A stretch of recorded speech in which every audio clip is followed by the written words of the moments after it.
പരിശുദ്ധമ്മ ജീവനോടെ പ്രത്യക്ഷപ്പെട്ട ഈ അൾത്താരയിൽ എന്നെ സാക്ഷിയാക്കിയതിന് കോടാനുകോടി ഞാൻ നന്ദി പറയുന്നു. എൻ്റെ പേര് സന്ധ്യ. ഞാൻ ചിയാരം, തൃശ്ശൂർ ചിയാരം വിജയമാത ഇടവകയിൽ നിന്ന് ഞാൻ വരുന്നു. ഇത് എൻ്റെ ഭർത്താവ് സാബു. ഞാൻ 22 നവംബർ മാസത്തിലാണ് ഞാൻ ആദ്യമായി ഉടമ്പടി ഇവിടെ എടുത്തത്. അനിയൻ്റെ ഭാര്യ മൂലമാണ് ഞാനിവിടെ വന്നത്. അവളെപ്പോഴും പറയും, ചേച്ചി ഇങ്ങോട്ട് വായ, നമുക്ക് ഇവിടെ ഒരുമിച്ച് പോവാം. അപ്പം ഞാൻ അവളോട് പറയും, മാതാവ് എല്ലായിടത്തും നമ്മുടെ പള്ളിയിലുണ്ട്, പിന്നെ എന്തിനാ ഇങ്ങോട്ട് വരണമെന്ന് ഞാൻ അവളോട് പറയും. അപ്പോൾ അവൾ എന്നും നിർബന്ധിക്കും, ഞാൻ വരാറില്ല. അങ്ങനെ വീട്ടിൽ കുറേ ബുദ്ധിമുട്ടുകളും കാര്യങ്ങളായപ്പോൾ അവൾ എന്നെ പറഞ്ഞു, നിങ്ങൾ വായൊരു എൻ്റെ കൂടെ വെറുതെ വന്നാൽ മതി എന്ന് പറഞ്ഞു. എനിക്ക് കൂട്ടിനാന്ന് പറഞ്ഞു. എൻ്റെ ഒരു പ്രാവശ്യം ഞാൻ ഇങ്ങോട്ട് വന്ന് ഞാനിവിടെ വന്ന് ഉടമ്പടി ഒന്നും എടുത്തില്ല, ഒരുങ്ങിയിട്ടൊന്നും ഉണ്ടായിരുന്നില്ല. ഇവിടെ വന്ന് പ്രാർത്ഥിച്ച് ഞാൻ പോയി. അത് കഴിഞ്ഞ് പിന്നെ ഞാൻ എൻ്റെ മൊബൈലിൽ നോക്കുമ്പോൾ അതിൻ്റെ വചനങ്ങളും സാക്ഷ്യങ്ങളൊക്കെ ഞാൻ എടുക്കാതെ തന്നെ ഇടയ്ക്കിടയ്ക്ക് എനിക്ക് തന്നെ കയറി വരും. അങ്ങനെ അത് കണ്ടു. പിന്നെ എനിക്ക് ഇവിടെ വന്ന് ഉടമ്പടി എടുക്കണമെന്ന് മനസ്സിൽ വല്ലാത്തൊരു ആഗ്രഹമായിരുന്നു. പിന്നെ ഞാൻ നോയമ്പെടുത്ത് പ്രാർത്ഥിച്ച് കുമ്പസാരിച്ച് ഒരുങ്ങി ഞാനിവിടെ വന്ന് ഞാൻ ഉടമ്പടി എടുത്ത് കഴിഞ്ഞ് ആദ്യത്തെ 3 മാസം ഭയങ്കര ബുദ്ധിമുട്ട്. ഞാൻ ജീവിതത്തിൽ അനുഭവിക്കാത്ത ദുരിതങ്ങളായിരുന്നു. എനിക്ക് ഭയങ്കര പ്രശ്നങ്ങളായിരുന്നു.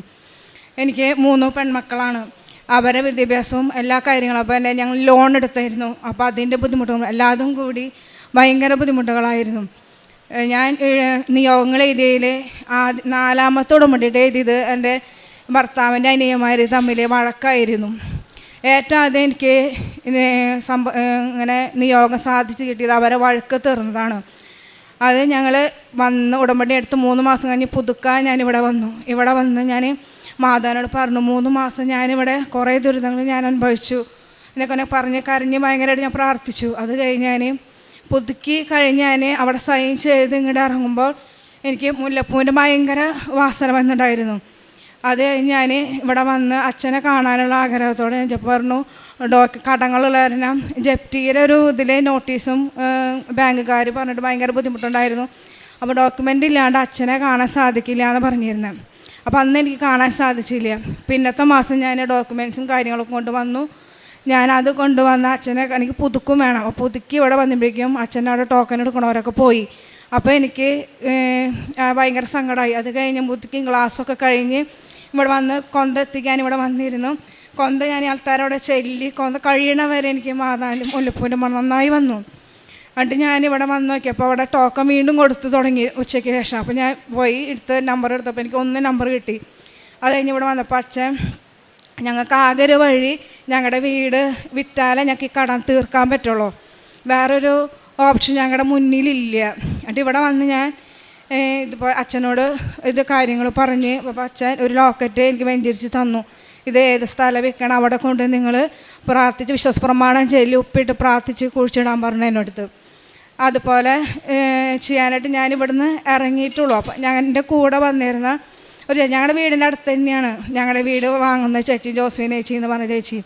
അന്ന് ബസ്സിൽ അവരുണ്ടായിരുന്നു എൻ്റെ കൂടെ പറഞ്ഞു, ഞങ്ങളുടെ വീട് കൊടുക്കുന്നുണ്ട് എത്രയ്ക്കാന്നൊക്കെ എന്നോട് ചോദിച്ചു. അതങ്ങനെ പോയി. പക്ഷെ അന്ന് പ്രദക്ഷിണത്തിന് എനിക്ക് മാതാവിനെയും കിട്ടി, എല്ലാ അനുഗ്രഹങ്ങളും ഒരുമിച്ച് കിട്ടിയ പോലെയായിരുന്നു. അത് കഴിഞ്ഞ് അവിടുന്ന് 2 മാസം കഴിഞ്ഞിട്ട് ഈ ചേച്ചി തന്നെ ഞങ്ങളുടെ വീട് വാങ്ങിയത്. ഇന്നലെ ആ വീടിൻ്റെ തീറായിരുന്നു. അപ്പോൾ തീറ് കഴിഞ്ഞ ഉടനെ ഞാനിവിടെ വരണമെന്ന് എനിക്കൊരു ആഗ്രഹം ഉണ്ടായിരുന്നു. മാതാവിനോട് പറഞ്ഞിട്ടുണ്ടായിരുന്നു. അതിനിവിടെ വന്നത് ഞങ്ങളുടെ എല്ലാ കടങ്ങൾക്കുള്ള ഒരു പരിഹാരമായിരുന്നു അത്. പിന്നെ സഹോദരന്മാരെ വഴക്ക് തീർന്നു. എല്ലാവരും പരിശ്രമിച്ചും തീരാത്ത വഴക്ക് ഇവിടെ ഉടമ്പടി എടുത്ത് ഞാൻ ചെന്ന് അവർ തമ്മിൽ തന്നെ വർത്തമാനങ്ങൾ പറഞ്ഞ് അതൊക്കെ തന്നെ തീർന്നു. പിന്നെ എൻ്റെ മക്കൾ 3 പെൺമക്കളാണ്. മൂത്ത ആൾ BS നഴ്സിങ്ങിന് 4ാം കൊല്ലം പഠിക്കണേ, രണ്ടാമത്തെ മകൾ ഏവിയേഷന് 2ാം വർഷം, താഴെ മോള് +1. അപ്പോൾ മൂത്ത മോൾക്ക് നഴ്സിംഗ് പഠിക്കാൻ ഭയങ്കര ആഗ്രഹമായിരുന്നു. പക്ഷെ ഞങ്ങളുടെ അവസ്ഥയിൽ എങ്ങനെ പഠിപ്പിക്കുന്നൊന്നും എനിക്കറിയില്ലായിരുന്നു. അപ്പോൾ ഏവിയേഷന് പഠിക്കുന്ന മകളും പക്ഷേ എങ്ങനെയാണെന്നൊന്നും അറിയില്ല. ആ സമയത്ത് എനിക്ക് അവർക്ക് BS നഴ്സിങ്ങിന് 10 ലക്ഷം എനിക്ക് പഠിപ്പിക്കുന്ന സമയത്ത് ആ ദിവസം വരെ എനിക്ക് എങ്ങനെയാണ് ആൾക്കാരാണ് എനിക്ക് പൈസൻ്റെ കൂടെ ഫീസ് അടയ്ക്കാൻ പറഞ്ഞ് കുറേ സഹായങ്ങൾ എനിക്ക് വന്നു. അങ്ങനെ ഫീസ് അടച്ച് ഇപ്പോൾ 4ാം കൊല്ലത്തെ ഫീസ് വരെ ഞാൻ അടച്ച് തീർന്നുണ്ട്. ഇനി ഈ കൊല്ലം കൂടി അവൾക്കുള്ളൂ. അപ്പോൾ ഏവിയേഷൻ പഠിച്ച മകൾക്കും ഇത് വേറെ അവരുടെ ഫീസിൻ്റെ കാര്യത്തിന് വേറെ ഒരു ബുദ്ധിമുട്ട് എനിക്ക് ഉണ്ടായിട്ടില്ല. പിന്നെ എൻ്റെ മകൾക്ക് ഒരു വയറുവേദന വരായിരുന്നു, അത് തൈലം പൂശി മാറി. പിന്നെ എൻ്റെ ഭർത്താവ്, അത് വലിയൊരു അനുഗ്രഹം എന്ന് വെച്ചാൽ കല്യാണം കഴിഞ്ഞിട്ട് ഞങ്ങൾ 22 വർഷമായി. അപ്പോൾ 22 വർഷമായതിന് മുപ്പാടും ആൾ മദ്യപിക്കുന്നത്. 28 വർഷമായ മദ്യപാനം ഞങ്ങൾ പല കാര്യം ഞങ്ങൾ ധ്യാനങ്ങൾക്കും ഇതിനൊക്കെ പോവാറൊക്കെ ഉണ്ട്. പക്ഷേ ഒരുമിച്ച് പോകാറുണ്ട്, എല്ലാ കാര്യങ്ങളും ചെയ്യും. പക്ഷേ നിർത്താമെന്ന് ആഗ്രഹം പറഞ്ഞെങ്കിൽ ഇതുവരെ നിർത്താൻ സാധിച്ചിട്ടില്ല. നിർത്താമെന്ന് പറയും, 2 ദിവസം കഴിയുമ്പോൾ വീണ്ടും തുടങ്ങും. ആ ഒരു അവസ്ഥയായിരുന്നു. അവസാനമായപ്പോൾ ആദ്യം കുറച്ച് കഴിച്ച് പിന്നെ അത് നിൽക്കാൻ പറ്റാത്ത അവസ്ഥയായി. രാവിലെ പോയിട്ട് തന്നെ കഴിച്ചു തുടങ്ങും. അവസാനമായപ്പോൾ ഞാൻ ഉടമ്പടി എടുത്ത് പ്രാർത്ഥിച്ച മാതാവിനോട് കരഞ്ഞു പറഞ്ഞു, എല്ലാ കാര്യങ്ങളും നീ എനിക്ക് വേഗം തന്നു, ഇത് മാത്രം എനിക്ക് നിർത്തി തരില്ലോ എന്ന് പ്രാർത്ഥിച്ചു. കഴിഞ്ഞ പ്രാവശ്യം ഞങ്ങളുടെ വീട്ടിലെ പെരുന്നാൾക്ക് എല്ലാവരും കൂടിയുണ്ടായിരുന്നു. ആ പെരുന്നാൾക്ക് ഇങ്ങോട്ട് കഴിച്ച് വന്ന ഒരു ശല്യങ്ങളോ ബഹങ്ങളോ ഒന്നുമില്ല. മക്കളെ ഞങ്ങളോടൊക്കെ ഭയങ്കര സ്നേഹം, കഴിച്ച് മിണ്ടാണ്ട് ഇങ്ങനെ കൊടുക്കും, അത്രയേ ഉള്ളൂ. പക്ഷേ ആ പെരുന്നാൾക്ക് പതിവില്ലാത്ത പോലെ എല്ലാവരായിട്ടും വഴക്കും ഭയങ്കര ബഹളമായിരുന്നു. അപ്പം അനിയന്മാരും എല്ലാവരും കൂടി ആകെ അതിശയിച്ചു. എല്ലാവരും കൊണ്ട് പിറ്റേ ദിവസം തന്നെ ഡോക്ടർ തന്നെ ഇപ്പോൾ പ്രഷർ ഭയങ്കര ഹൈ പറഞ്ഞു, ഇന്ന് കൊടുന്നില്ലെങ്കിൽ ഒരു വർഷം തന്നെ പോയേനെ എന്നുള്ള അവസ്ഥയായിരുന്നു. പിന്നെ അന്ന് തൊട്ട് ആൾ മദ്യപ്പിച്ചിട്ടുമില്ല. ഇന്നേ ദിവസം ഇപ്പോൾ 9 മാസമായി, ഇപ്പോൾ കഴിച്ചിട്ടില്ല. മാതാവ് അങ്ങനെ ഒരു അവസരം കൂടി ഞങ്ങൾക്ക് തന്നു. പിന്നെ എൻ്റെ മക്കൾക്ക് ഫീസിൻ്റെ കേസൊക്കെ നല്ല ഭംഗിയായി നടക്കുന്നു. പ്രേക്ഷിത പ്രവർത്തനം ഞാനിവിടുന്ന് പത്രം വാങ്ങി എല്ലാ മാസവും ഞാൻ വരാറുണ്ട്. എല്ലാ മാസം വരാറ്. ഞാൻ ആദ്യം വേറൊരു ബസ്സിലാണ് വരുന്നുണ്ടായിരുന്നു. അവിടെ നിന്ന് ടൗണിൽ നിന്നൊരു ബസ് ഉണ്ടായില്ല വരാറ്. പക്ഷേ അതിനുശേഷം ഞങ്ങളുടെ വീടിൻ്റെ ഭാഗത്തുനിന്ന് കുറച്ച് ചേച്ചിമാരിങ്ങനെ പോകുന്നുണ്ട്. അപ്പോൾ എന്നോട് ചോദിക്കും, നീ ഉണ്ടോ എന്ന് ചോദിക്കും. അവർ കൊണ്ടുപോകുന്നത് ഫ്രീ ആയിട്ട് എല്ലാ മാസവും 3 മാസം ഒരു ജോയ് ബ്രദർ എന്ന് പറഞ്ഞൊരു ബ്രദർ അവിടെ നിന്ന് കൊണ്ടുപോകുന്നുണ്ട്. അതിൽ 100 രൂപയാണ് ഞങ്ങളാകെ കൊടുക്കുക. ആ 100 രൂപ കൊടുക്കുന്നത് അവർ വേറെ അനാഥശാലകൾക്കൊക്കെ സഹായത്തിന് വേണ്ടിയാണ് അവർ വാങ്ങണേ. അത് ഞങ്ങൾ എല്ലാ മാസവും, ഞാൻ 3 മാസം കൂടുമ്പോൾ വരാമെന്ന് വിചാരിച്ച് എനിക്ക് എല്ലാ മാസവും വരാൻ അവിടെ സാധിക്കാറുണ്ട്. അവർ കാരണം ഞങ്ങളുടെ ഭാഗത്തെ കുറേ ചേച്ചിമാരോട് ഉടമ്പടി എടുക്കലും അവരെ കൂടെ പോവാറുമുണ്ട്. പിന്നെ കാരുണ്യ പ്രവർത്തികളെന്ന് പറയും, ഞങ്ങളവിടുത്തെ തൃശ്ശൂർ അത്താണിയിൽ പീസ് ഹോമിൽ ഞങ്ങൾ പോവാറുണ്ട്. അവിടുത്തെ രോഗികളായി കിടക്കുന്നവർക്ക് തന്നെ എഴുന്നേൽക്കാനൊന്നും അവർക്ക് പറ്റില്ല. അപ്പോൾ അവർക്ക് കുളിപ്പിക്കാനോ ഭക്ഷണം വാരി കൊടുക്കാനോ അങ്ങനത്തെ സഹായത്തിനൊക്കെ ഞങ്ങൾ പോകാറുണ്ട്. പിന്നെ ഞങ്ങളുടെ അടുത്ത് തന്നെ ഒരു പാലക്ക എന്ന് പറഞ്ഞ സ്ഥലത്ത് ഒരു അമ്മമാരൊരു സ്ഥലമുണ്ട്. അവിടേക്ക് അവർക്ക് പറ്റുന്ന സഹായങ്ങൾ കാണിക്കുകയും ചെറു സഹായങ്ങളൊക്കെ ഞങ്ങൾ ചെയ്യാറുണ്ട്. പിന്നെ പത്രങ്ങൾ എല്ലാവർക്കും മെഡിക്കൽ കോളേജ്, റെയിൽവേ സ്റ്റേഷൻ അങ്ങനെയൊക്കെ എല്ലാവരെയും കൊടുക്കാറുണ്ട്. പിന്നെ പള്ളിയിൽ ഞാൻ ഞായറാഴ്ചകളിൽ പോകാറുണ്ടായിരുന്നു. പക്ഷേ അടുത്ത ദിവസങ്ങളിൽ തോന്നുമ്പോൾ പോകും, അങ്ങനത്തെ ഒരു അവസ്ഥയായിരുന്നു. പക്ഷേ ഉടമ്പടി എടുത്താൽ പിന്നെ പരമാവധി മുടങ്ങാണ്ട് ഞാൻ എല്ലാ ദിവസവും കുർബാനയിൽ പങ്കോളും, ബൈബിളും വായിക്കും. എനിക്ക് പറ്റാവുന്ന സമയങ്ങളൊക്കെ ഞാൻ പള്ളിയൊക്കെ ചെയ്യാറുണ്ട്. കുടുംബ പ്രാർത്ഥനയും മുടങ്ങാണ്ട് ചെല്ലും. പിന്നെ എന്ത് വന്നാലും നേരിടാമെന്നുള്ളൊരു ശക്തി ഉണ്ട് എനിക്ക്.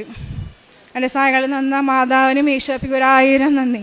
അവിടുന്ന് എൻ്റെ സഭയ സങ്കേതമാണ്. അനർത്ഥങ്ങളിൽ നിന്ന് അവിടുന്ന് എന്നെ രക്ഷിക്കുന്നു. രക്ഷ കൊണ്ട് എന്നെ പൊതിയുന്നു.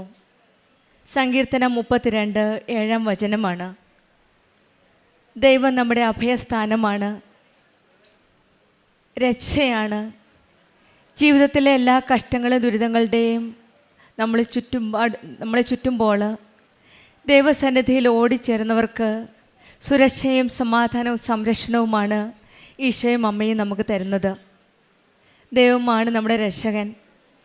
ഈ ആലയത്തിൽ നമ്മുടെ അമ്മ മാതാവ് നമ്മെ ഓരോരുത്തരെയും തൻ്റെ പുത്രൻ്റെ ഹൃദയത്തിലേക്ക് കൈപിടിച്ച് നയിക്കുന്ന ഓരോ വലിയ വലിയ സാക്ഷ്യങ്ങളാണ് നമ്മളിവിടെ ഷെയർ ചെയ്തത്, നമ്മളിവിടെ കേൾക്കുന്നത്.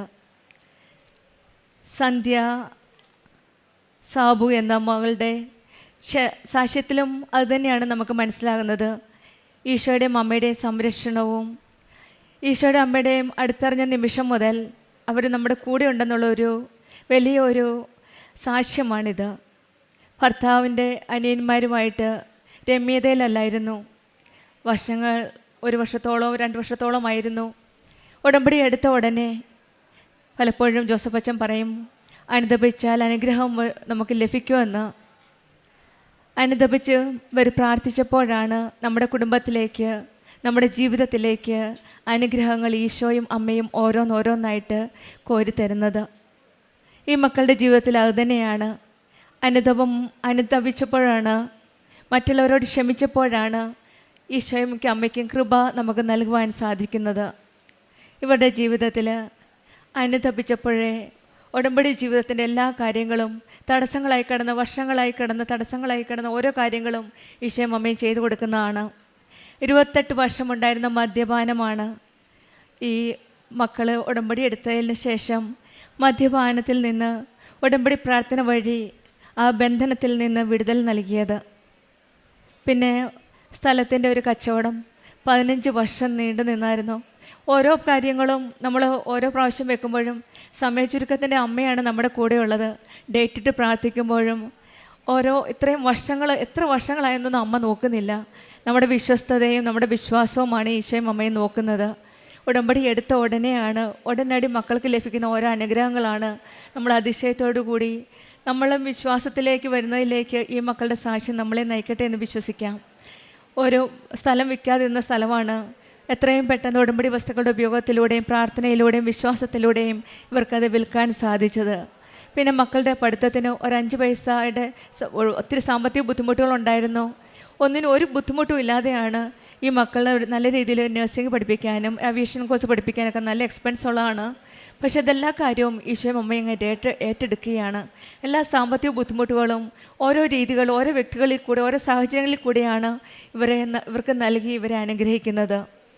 ഇതാണ് നമ്മൾ പറയുന്നത്. നമ്മുടെ വിശ്വാസത്തോടെ എല്ലാ കാര്യങ്ങളും നമ്മൾ ദൈവത്തിലേക്ക് സമർപ്പിച്ച് കൊടുക്കുമ്പോൾ ഈശോയും അമ്മയും നമ്മുടെ കൂടെ നിന്ന് നമ്മുടെ ഓരോ കാര്യങ്ങളും നടത്തി തരുന്ന ദൈവമാണ് നമ്മുടെ കൂടെയുള്ളത്.